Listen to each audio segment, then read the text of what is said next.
Welcome everybody, I'm Kat Sheridan here at the Ohio Arts Council's Rife Gallery. Today we're going to have a look at Build It, Artists Creating Community in Ohio.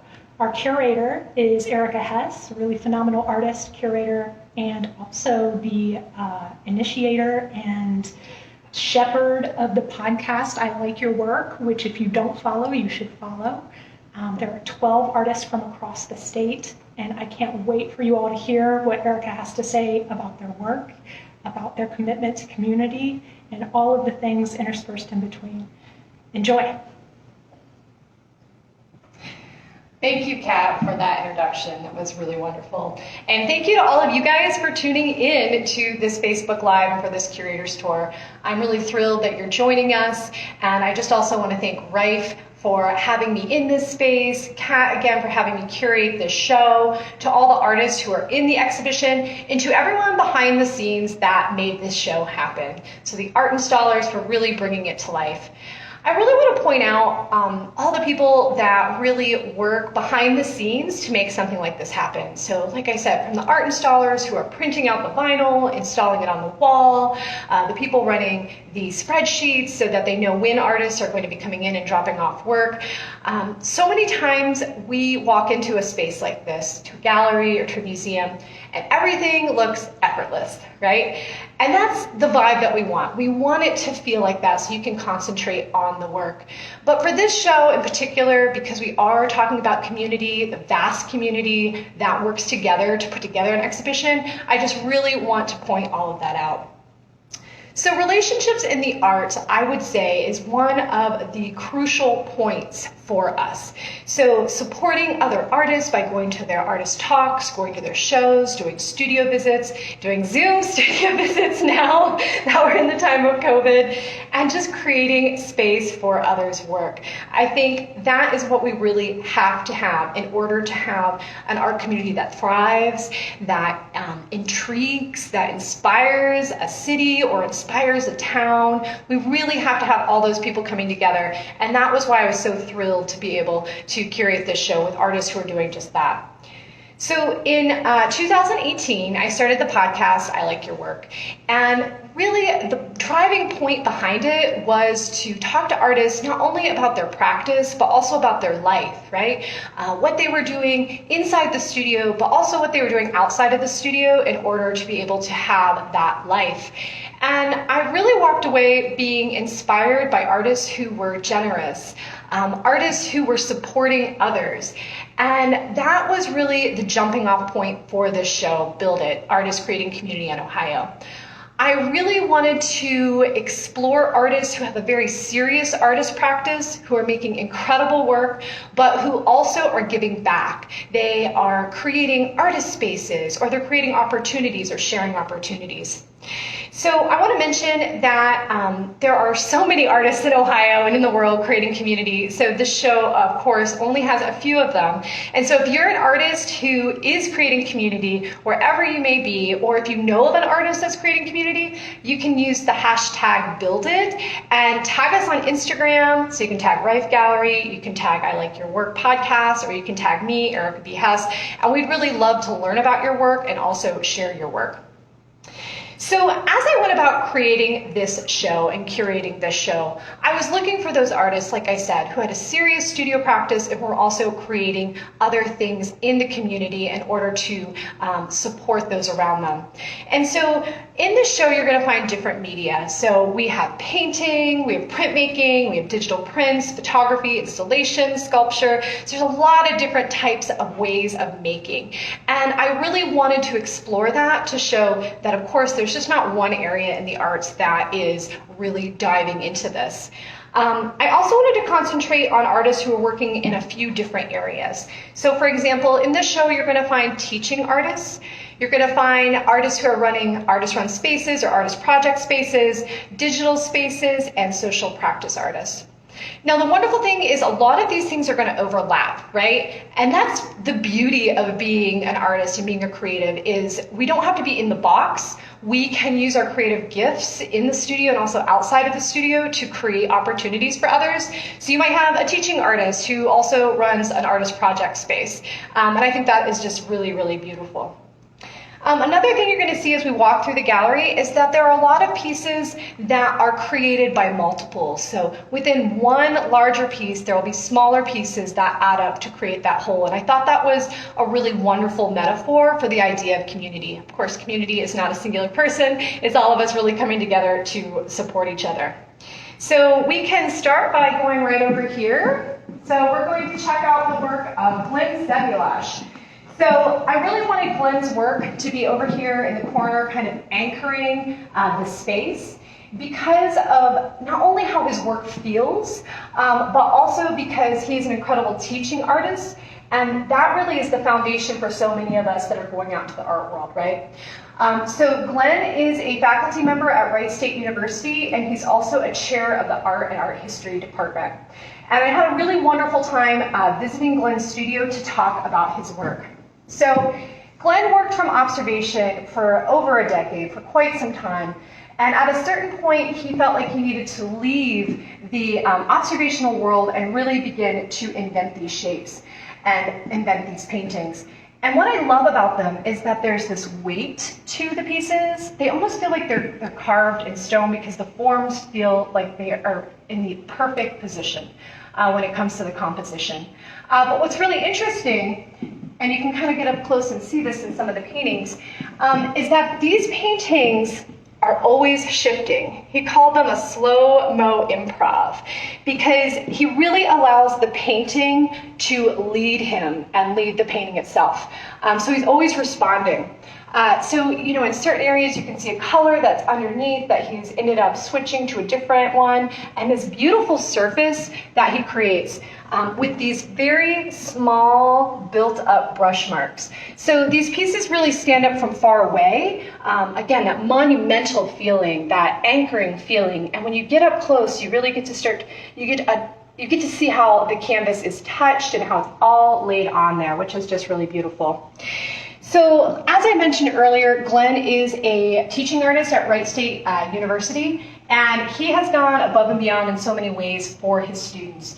So he has created drawing classes outside of the curriculum for people that want to continue to work from the model. He has created trips overseas, of course, maybe not right now, but where artists are able to go to Italy and France and really be part of community.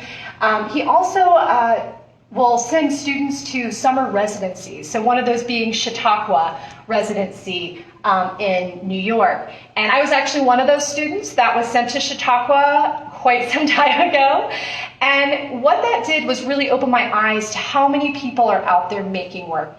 And that is where I think engaged faculty are so important to all of us in creating community, so that younger artists understand that there's more out there around them, and that they really have a community that they can walk into. So I'm just going to point out this area too, and then we're going to move on to the next artist. But I just love this kind of orange terracotta that has this glow to it that kind of comes out underneath these other brush strokes that hold it in place. Really great paintings. So next we have the work of Anissa Lewis. I had a really wonderful time meeting Anissa. I discovered her work online, and as soon as I saw it, I knew that I had to contact her and talk to her about her work. So Anissa is located in Cincinnati. She's an artist and educator with a BFA at Knox College and an MFA from Yale. So she really is such a social practice artist. And I selected work from two different series that she has created here. So we have the Pleasant Street series from Covington, Kentucky, and then the Strong Sign series right over here that we're going to look at in a minute. And what I really love about Anissa's work is that she dives into her own community and really brings it to light. So Anissa grew up in Covington, Kentucky, in a really wonderful, vibrant neighborhood where your neighbor would know your mom. So if you were doing anything, you'd be found out. And so everybody was really caring for each other, and that's what a community is, right? It's relationships, it's caring for each other. And so she left, of course, and was on the East Coast in Philly, and came back much later to Covington, and her community had completely changed. A lot of the space that she had grown up in, the spaces had been sold off to people that were outside of the state and who really had no investment in the community. Rather, it was more of a way to make basically a buck, you know. So it really dismantled this community there. So as a response, what Anissa did is she went around and she took photos of the old houses that were still there. There was lots of empty lots, she said. Anissa's actually going to be on the I Like Your Work podcast where she talks really in depth about this. And what she did is she overlays images of herself, of her family, of people in the community to bring it back to life in a way and to say, this is who came from here. So I love seeing these beautiful photos of people celebrating or of quiet moments at home and how she brings that together. So we also have the Strong Signs series over here, and what I really love about these pieces is that these are created to go into a space to allow a community to have another area to express themselves. So they can say what they are excited about, they can say what makes them feel strong, and it really allows them to have a voice, and a voice in a creative way. And I was really happy to be able to bring these pieces into the gallery since these are, like I said, created to be out in the world. So you can start to see some of the responses. And the more responses you get, the more responses that come together, the more powerful these pieces really are. Because you take these separate voices and you put them together to create one statement. Another funny thing about Anissa, which was really great, is, like I said, we had to do Zoom studio visits because of COVID. And I was really disappointed about that because I wanted to meet Anissa and we had it all set up. But because of that, we've continued to have Zoom chats, which has been awesome. And I ended up finding out that her mentor at Knox College, Lynette Lombard, I actually met when I was at Chautauqua. So again, these really wonderful overlaps that occur when you build this community and when you're part of it.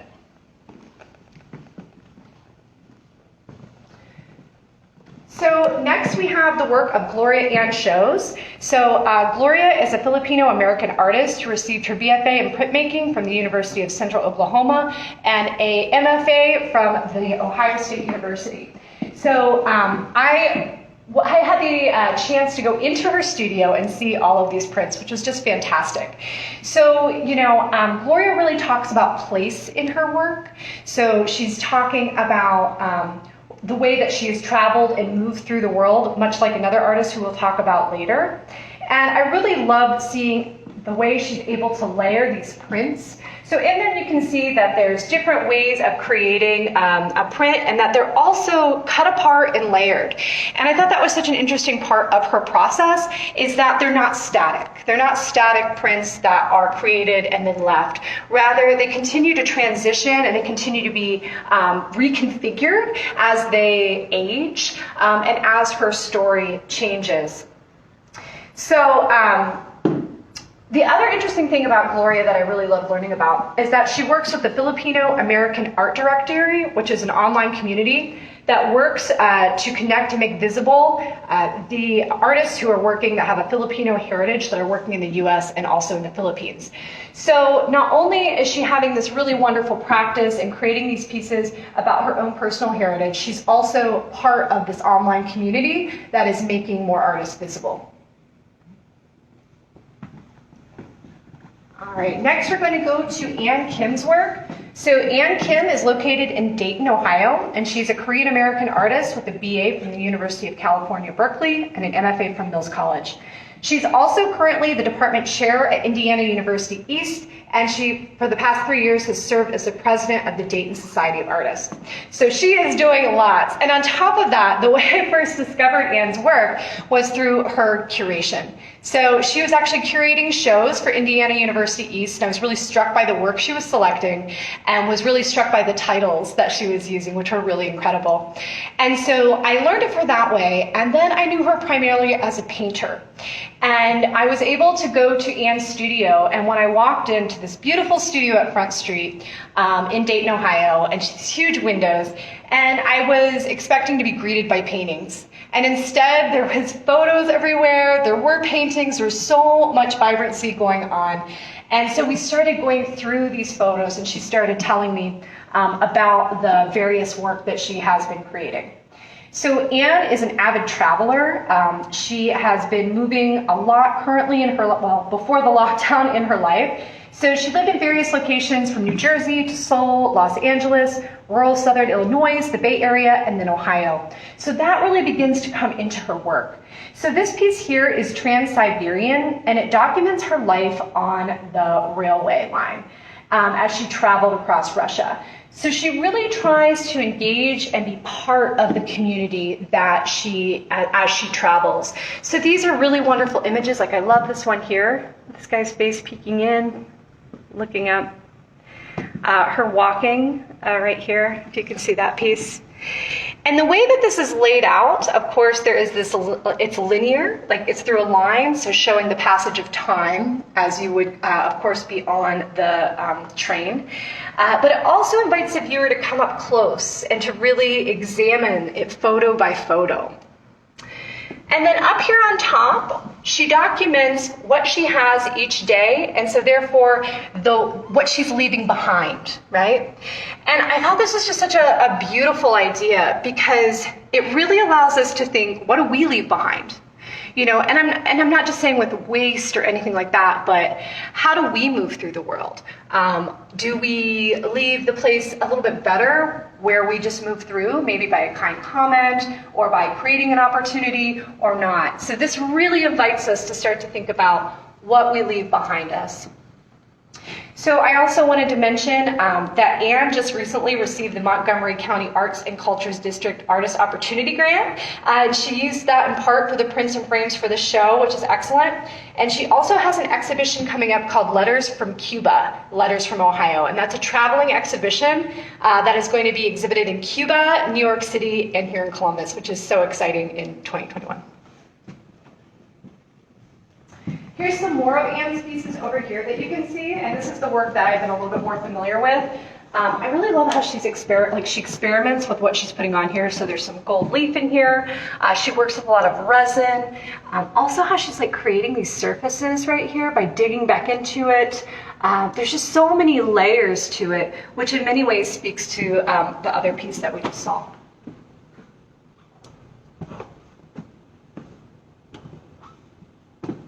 All right, so now we come to the work of Dana Lynn Harper.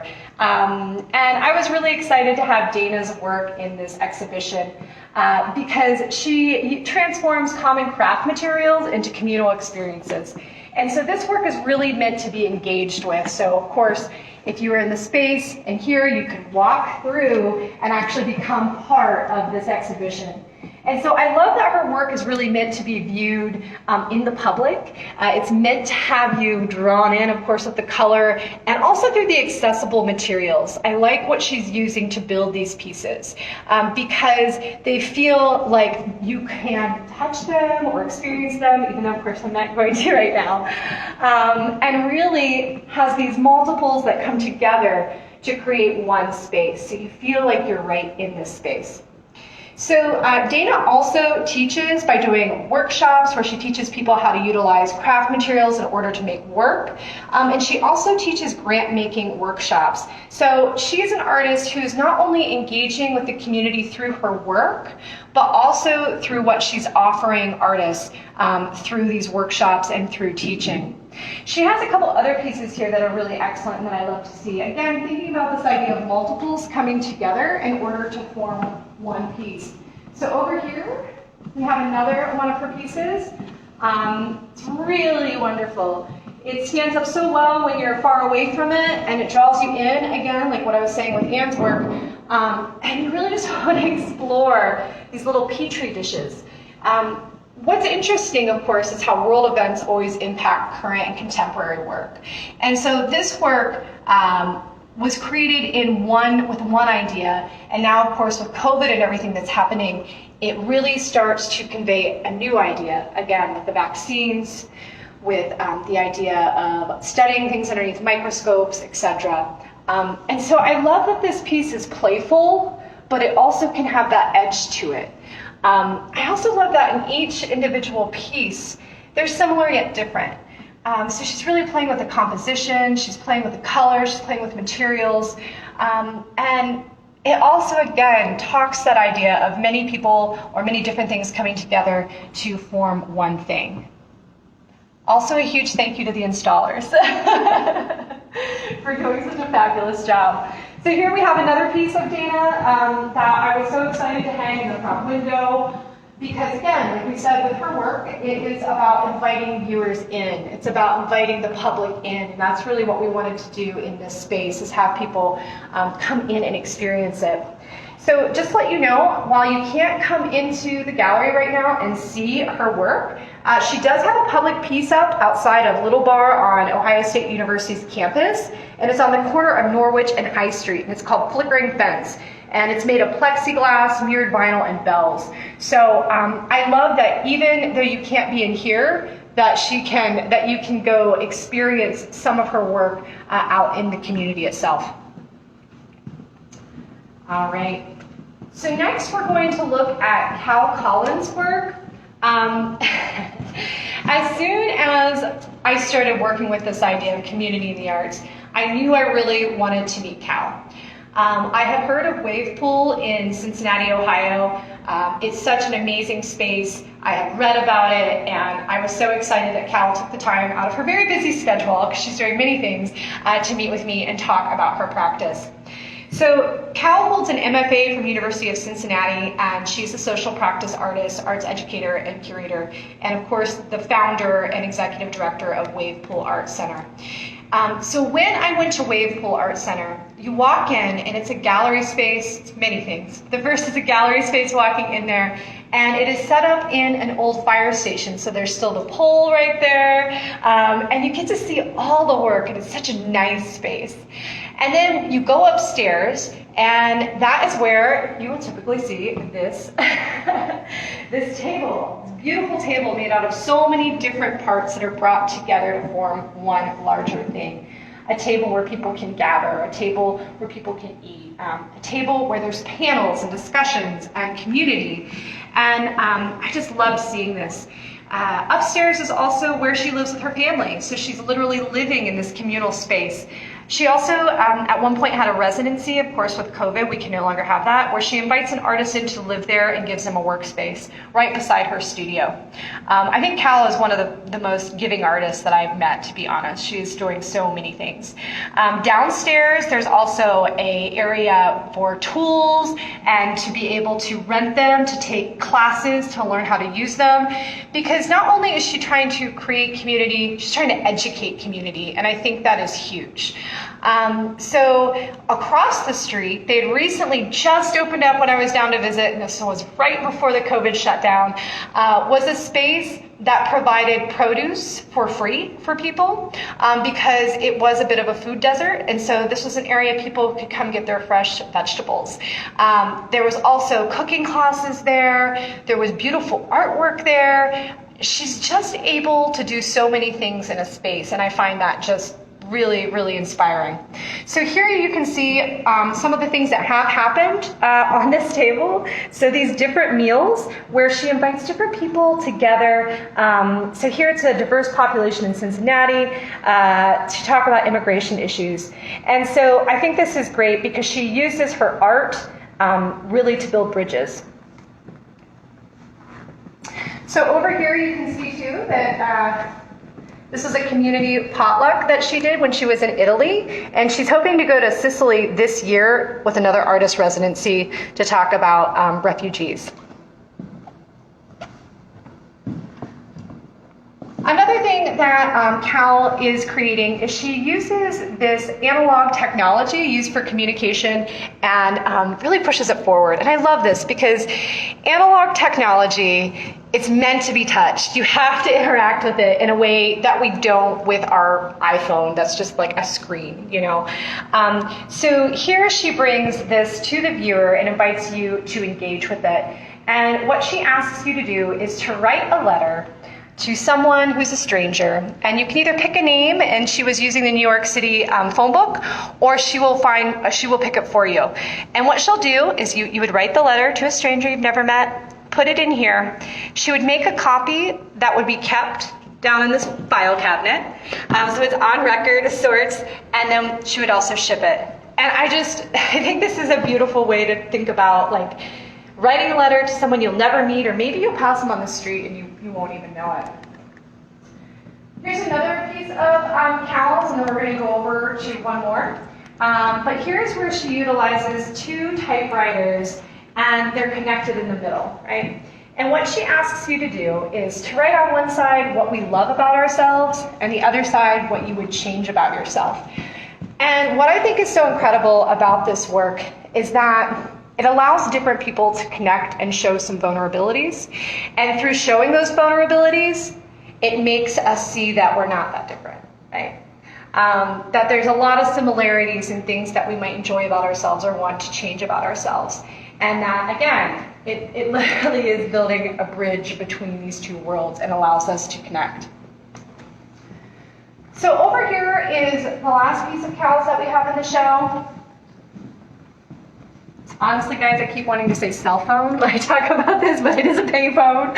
And again, using this, kind of defunct technology in a way, in order to talk about communication and how we've always communicated, right? And so with this piece, she asks you to press 1 and to record your dreams that are unlikely but possible. So again, much like the typewriters, there's a bit of vulnerability that she's asking you to have. So just not only to engage, but to also be vulnerable during that engagement. So the next work that we have is the work of Eli Gephel. Eli lives in Cleveland, Ohio, and is a multidisciplinary artist and also a carpenter. And his work really explores fractured realities through the use of discarded materials. And I was able to visit Eli in his studio, and I had such a great time learning about the materials that I thought I knew, right? Like, these are materials that in many ways we might find a little, boring, that's in Home Depot, but he elevates it on such a next level that I'm so impressed with them. So with these 2 pieces, something I learned that I thought was so interesting, because these are materials that surround us daily and that we don't see. They're kind of invisible, right? They are constantly in our homes, in an exhibition space, but are never really in the light. So with these pieces, with this foam, what he told me is that different companies will actually have different colored foams. You might have seen the light blue, baby blue, this baby green, kind of this light pink. And these are patented colors, which is so interesting and blows my mind, because then you think about how these colors are all behind us and we never see it. So they're going on to patent these colors, but there's something that we just will never really experience. So he really brings them to the light and makes these objects that reference something that should be used for work, but of course couldn't be used for work. So here is a couple of his other pieces. And up front, we have his work as well, which is the tilted sculpture stand, which I love and just really throws you off a little bit. But he's really able to engage with the space.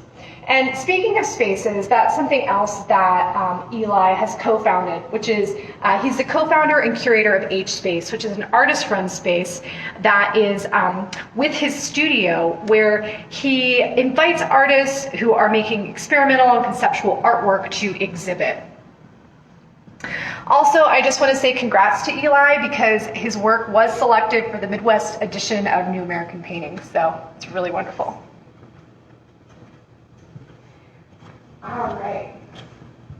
So next we'll go to the work of Jessica Penske. So Jessica is also a Cleveland artist, and she holds a BFA from NYU and an MFA from Boston University. So Jessica is one of these artists who she's pretty prolific in making so much work. And not only does she have such an active studio practice, but she is also the founder of Praxis Fiber Workshop in Waterloo. So Praxis Fiber Workshop is a space where people in the community can come in and take fiber classes so they can work on the looms that are there. There's studio spaces. A couple of years ago, they started a dye garden. So it's a garden outside that grows plants that they then harvest and turn into dye for the fibers that they're working in. So she's always expanding and helping and filling a need for artists that are in the area. So with this work here, these pieces that are hung on this wall, this work came through her struggle with pregnancy. So she was attempting to get pregnant and was really unable to at the time. And so what she did was she gave herself the parameters of working on these 12 by 12 inch pieces and to see what she could really create out of them. So that was what she was working in. And she created many, many, many more than just what is in front of you. And what I think is so powerful is when you know why these were created and when these were created, it really gives you a visual on how people can struggle, or how women can struggle to get pregnant, and it's not really talked about often, and that's why she wanted to create this work.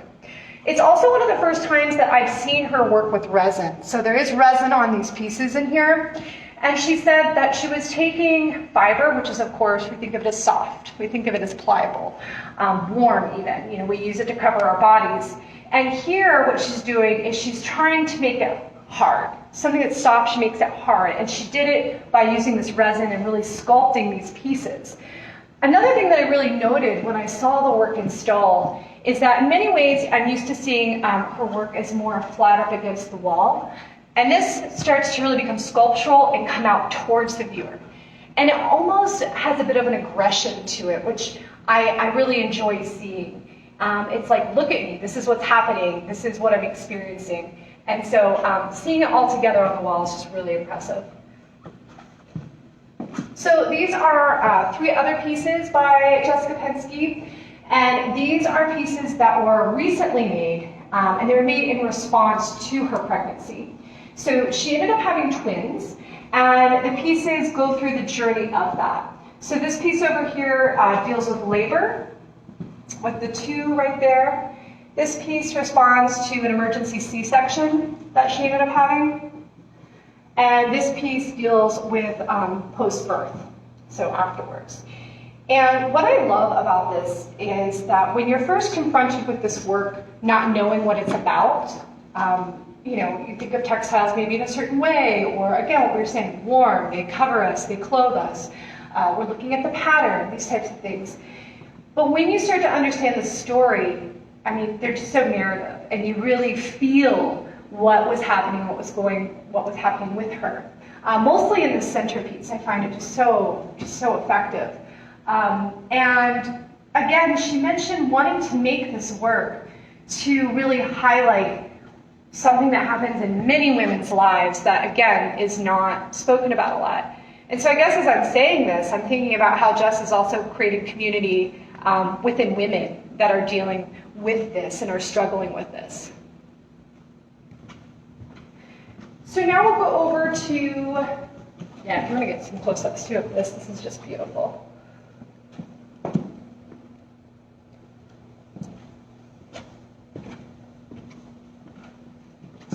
So now we'll cross over to Liz Magan's work over here.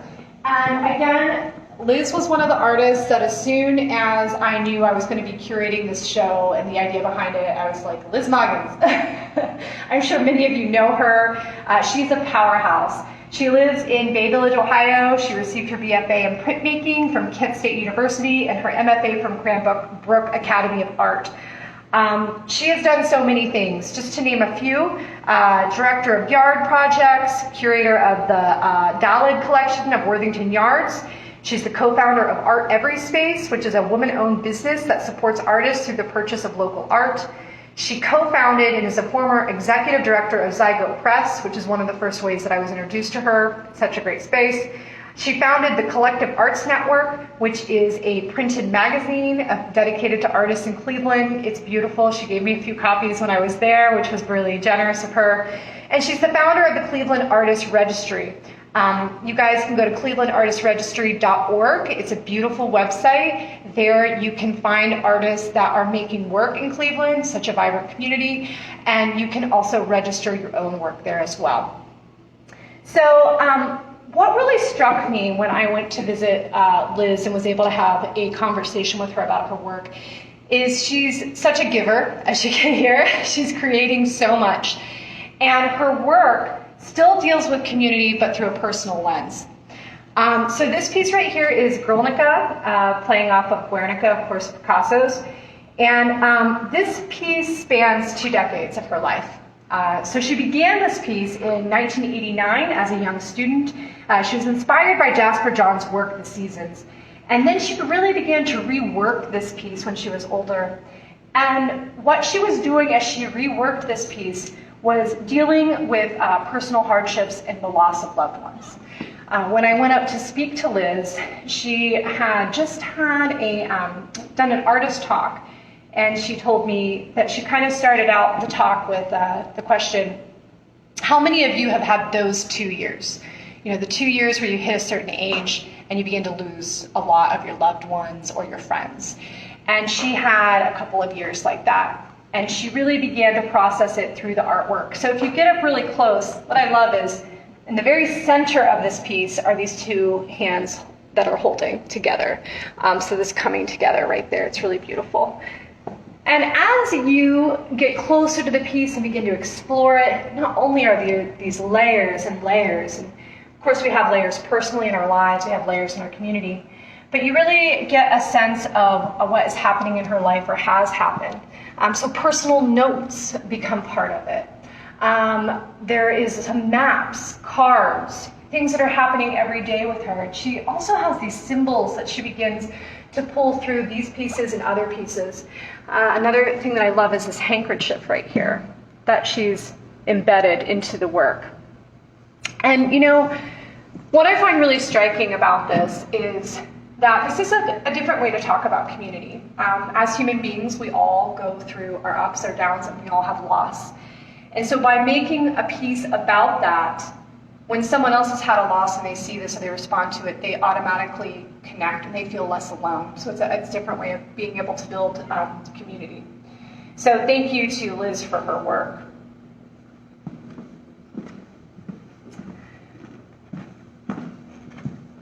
All right, next we'll go to Jordan Buscher's work. Jordan is a painter who lives in Maumee, Ohio, and she received her MFA from Brooklyn College City University of New York. And what I really loved about meeting Jordan is I was first introduced to her through something she had created called Coworker Gallery. So she was working in arts administration, which is something that was new to her here in Ohio when she returned after spending time in New York. And there was a corner of her office, and this is why artists are amazing. She thought, I'm going to turn this into a gallery, a corner. You know, we can bring together artists. So she started, her and a friend of hers began selecting 2 artists, and they would each submit 1 piece, and they'd be in the corner facing each other. So there'd be a dialogue, not just between the art itself, but it would begin to connect artists from different parts of the world or different parts of the country in this dialogue. And I just thought that was just so wonderful. Something else she started was a crit group. Many of us, when we are in undergrad or graduate school, we go out into the world and you have to begin to find a community that you can talk to about your work or that can support you during the ups and downs. It's actually, you must have it, I think, in many ways in order to grow as an artist. And so she took it upon herself to start a crit group, which I think is just really wonderful. And it supported her, and of course it supported those around her. So what I love about Jordan's paintings is they're just so wonderfully composed. I mean, the geometry in them is just incredible.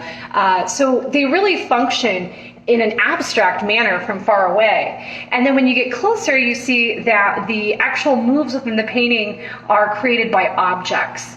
When we were talking, she mentioned that she comes from a family of collectors, people who kind of collect and store and gather things. And so we all have a drawer like this. We all have a space like this of just things we're not ready to part with, but we don't know where they fit in. And sometimes I think that's how we can feel too, right? Like, I just don't know where I fit in, but I know I'm part of this. and she's really kind of speaking to that. So I also love the space in these paintings, mostly this one. I think this one really is the one that makes me feel like I might tip into it or fall over, because the way she's able to take what is typically viewed laying down and flip it up towards the viewer, and it almost feels like it's going to spill on you. I think it's from these lines, of course, they're kind of going up like that makes it top heavy, makes it want to come down. And then this like beautiful staccato that she has of these different colors for the pencil. She's really able to do so much with something that's around us all the time. And I find that really impressive. And so much personality comes through in these, right? And I think that's the other interesting thing about everybody's junk drawer. It really speaks to where you are in life and what you're doing and the things that are important or that you've experienced and decided to keep around you. So I really love having Jordan's work beside Ashley Judd Jonas's work right here. So Ashley has an MFA in ceramics from University of Colorado Boulder, and she's located in Dayton, Ohio. And she is an artist, writer, arts organizer, and educator. And I was able to have a studio visit with her and talk about her work that she is creating, and also about the Blue House in Dayton, Ohio. So she's the co-founder of Blue House Arts, which is an incredible space. And if you get the chance post-COVID, I really hope that you check it out. So this is a space that when you walk in, and you typically walk into a house, you would find a living area, and it is a gallery space. And they invite contemporary artists who are making conceptual work to come exhibit. And the really beautiful thing is, after you are able to see this work in the front, you kind of meander back through these hallways that are filled with artists' work. So I loved visiting, because not only did I get to see her work, to see a space she's created for others, I also got to see other people's work. So in the back is where she has her studio, and what she is creating is really just really beautiful. I love the palette of her work. I love that she's using found materials that she keeps and repurposes, and she combines them with things that she is creating. Like, for example, look how beautiful this is. I think this is a light, that you would find in a hotel or something. And this piece over here actually has some of the work, or some of the ceramics that she created. So these are all meant to reference pinching and making in the hand and fingertips, and you want to pick them up. They're like these small little pieces, and then it's combined with these other wonderful found objects. And I love that it's up on the stand, so like the air flows underneath it, which then makes me think, of course, of a sail. And so it's just so light and airy, even though this is such this heavy weight and these ceramic pieces here. In this piece, I love to find out that this is actually part of an accordion that she used as a base here. And then, of course, is able to construct and work on top of it.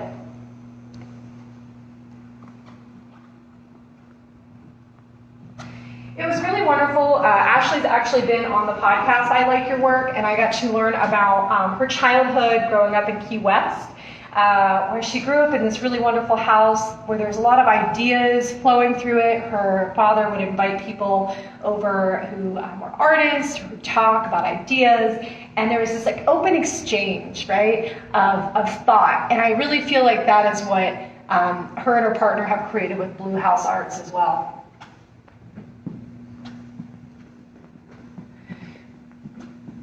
Here's one last piece of Ashley's that you can see. And I love how they stand up, again, like such great composition, and then you get up and you start to make sense of it in a very different way. They have such a narrative to them. And again, she just balances those two worlds of it being composed so well, the color, everything, and then finding these objects that tell a story. Objects that you wouldn't always think would go together, which is just really intriguing.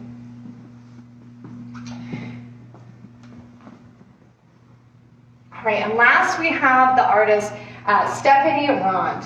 So I was really excited to connect with Stephanie. She is an artist here in Columbus, Ohio, and she's internationally recognized as a painter whose work reimagines traditional expectations of space, gender, and power.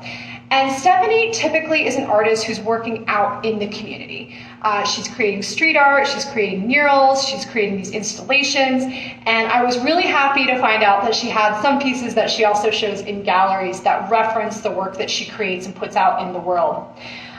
So not only is she making work that impacts where we live, because you are literally walking by it, you're experiencing it, it uplifts people because you're able to see it outside of a gallery space, which has a power to it. But she's also able to bring it into this space. Something else that Stephanie has worked on, which I thought was really amazing, was she created the international online platform Women Street Artists. So it is an online space that was meant to connect different artists, mainly women who were working out in the street, so that they could connect, they could travel to other places and work together. And I just thought that was so powerful to bring artists to Ohio, and also for her to be able to travel in different areas as well. She also created S. Gallery, which I love, which is a mini gallery that she created where she invites artists in to curate in a miniature style. So you can have small paintings, small installation, and it's so great because she's really thinking outside of the box as to how can we create new opportunities for artists. So this is the largest piece of Stephanie's in the show, and what I really love is she uses a Japanese process called kintsugi within this, which is the filling of cracks and breaks with gold. Yeah, you can see it right there. In order to make an object more valuable. And I think that is just so powerful in terms of thinking of this work, of it having a life somewhere, of it impacting people, of it moving forward and gaining in value as it moves forward and as it impacts other artists. So over here you can see some of her smaller work that she is creating. Again, thinking of textures, thinking of pattern, thinking of figures being placed in a space. And you can imagine seeing some of this work outside where you're living, in a city or in your town, which I just think is really powerful.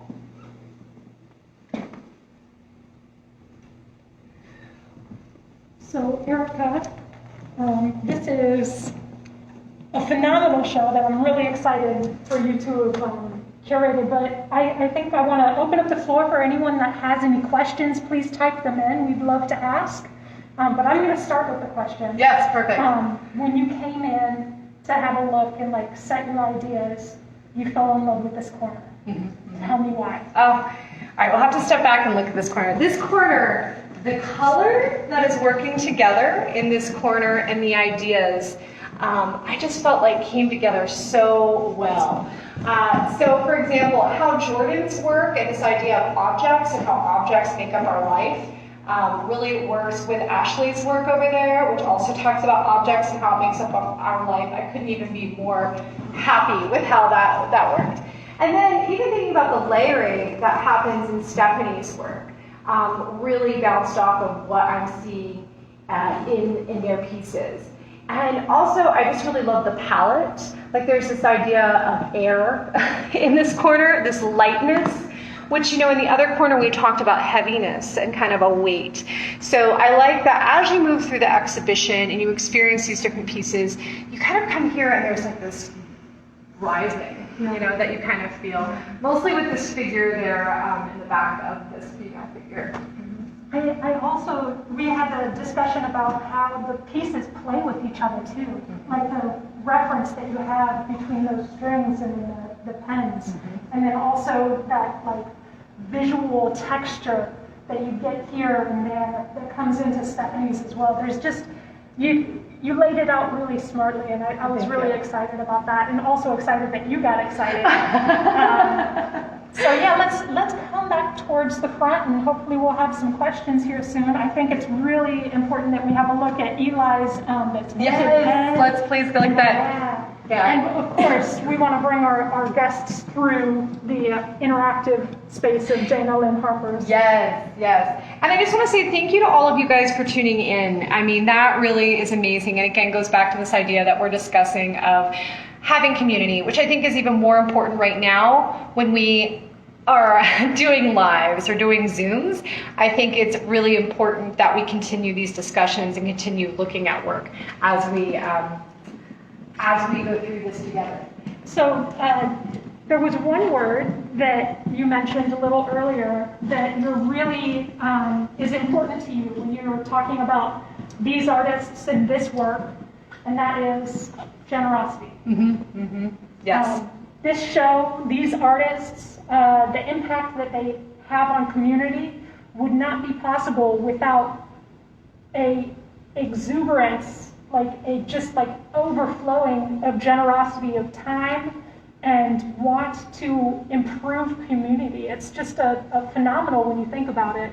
I don't know if you have any more that you wanted to add to that. Well, I'm glad you bring up that word. It's actually a word that has really become a basis for I like your work, and in terms of when I think about artists in general that I want to associate with or who I want to highlight. And it really comes from Sharon Loudon, who I actually met here in Ohio when I first moved back. She gave a great talk, and she's such an inspiration. I hope you guys know Sharon's work, and if you don't, I hope you look it up, because she's like the definition of generosity and is really changing the conversation in the arts. We were kind of talking earlier that there's been a shift over the past decade.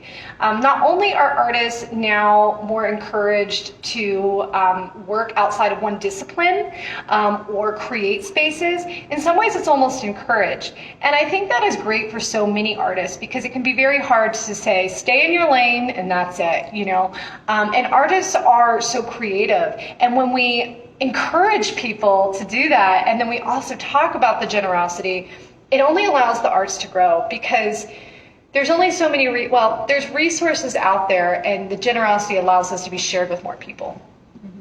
Well, let's make sure that we get up to the front and have a look. The other thing that I thought was really smart about the way that you talk about this work was, one, it's many pieces to a whole, which, one, that's who and what everything is, if you break it down to the very base of it, but also it's community. So also these pieces reflect community in the very making of them.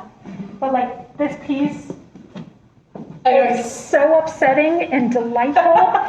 Like just this throws you off in the same way that Jordan's piece is. Like the looking over a pulled out drawer kind of as you're looking at a painting makes you feel like you've tipped. There are just these really amazing interactions that all of these artists are giving us. I'm excited to show you, look at this. I love the kind of tongue-in-cheek that Build It, and these are essentially building blocks made out of all of these building materials that reference something that none of them are, which is concrete. It's just really, it's really fun. And what I'm really excited about too is our friends at Ohio Channel have started to do 360 tours. So we'll have another opportunity for you to engage with this exhibition in a really meaningful way. And you can take your time and get close to pieces and learn more about it. But Erika, this exhibition is phenomenal. The artists that you selected, phenomenal. Again, that was really a tall order, because we have a lot of amazing artists that are creating community in Ohio. So many. So I don't think we have any questions, but I think the reason why we don't have any questions is because you did such an amazing job. So I just want to thank the Ohio Legislature and the Governor's Office for supporting the arts and allowing a space like this to exist. This is the Ohio Arts Council's Rife Gallery. Thank you all for joining, and have a great day. Thank you guys. Bye.